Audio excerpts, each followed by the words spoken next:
Self-driving cars will solve many of the problems and dilemmas involved in our modern-day transportation, bringing new problems and issues along with them. Looking at our past will help decide how new laws will be written. These autonomous vehicles will have to make decisions based on morality. The American economy will certainly be affected if this new technology comes to be. New rules for self-driving cars.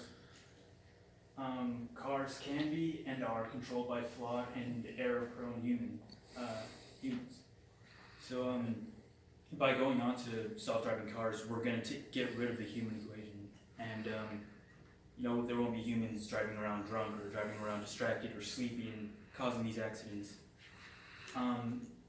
The approach to test to this complexity is not to try to work out how a human brain does what it does and mimic, but rather to throw huge quantities of labeled data at a deep neural network and let the computer work out our patterns and, for example, tell the difference between a cat and a dog. In deep learning, this approach is called the aim of the game. The aim of the game is to work out the rules. Okay, the futures on offer would involve changing the world as well as the car. The transformations will be unpredictable and intrinsically political. So a little bit about that, when cars first became popular in the United States, they had to switch from electrical cars to combustion engines. And as soon as they had combustion engines, cars became really popular. And when they did get the combustion engine, car wrecks and car fatalities just increased dramatically. And car fatalities peaked in the 1970s. They've been increasing ever since. But in the 2015-2016, they had the all-time highs since the 1970s. And that's mostly due to smartphone distractions. People just not paying attention to the road because they're on their phone.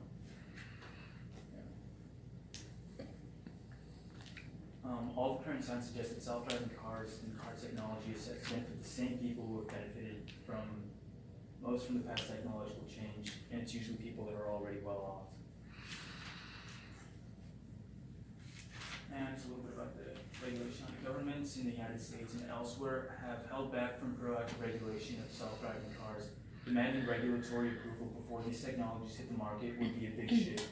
It would force governments to rediscover skills that have been allowed to atrophy. So that means when we first got regular cars, they had to come up with completely new laws, completely new ways of regulating that sort of stuff, and they really haven't had to deal with such a big change like that in such a long time.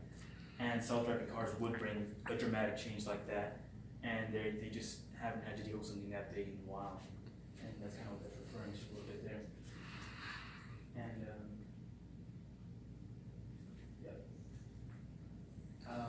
we should ask what new rules are needed to ensure that they are safe, broadly accessible, and free from problematic unintended consequences.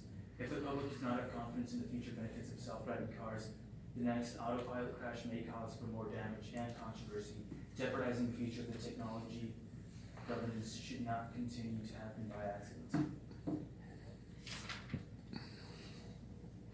And ethics of self-driving cars. You guys know about the applied trolley thing where there's one person laying on one track and there's 5 people laying on another track. And you have to decide which one you're not going to run over and which one you're going to save.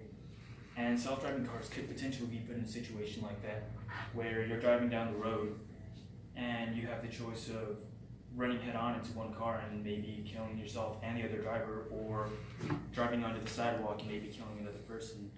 And there's talks about putting morality in self-driving cars and how they will decide that. So there's artificial morality, and there's accident algorithms too, to decide which way there'd be less people harmed, which way there'd be less damage done. And the self-driving car will not react in the panicky and disorganized ways a human being is apt to react to accident scenarios, even in situations of unavoidable collision. The car's technology enables significant choices and control levels regarding how to crash. Based on its sensor inputs and other information it has access to, the car can calculate the most likely consequences of different trajectories that involve different combinations of braking and swerving. So if you're coming around a corner too fast and you don't know what to do, you just don't know what to do, and it'll probably make an accident happen. but your car's going to know what to do. And if it's a self-driving car, it can possibly even prevent an accident.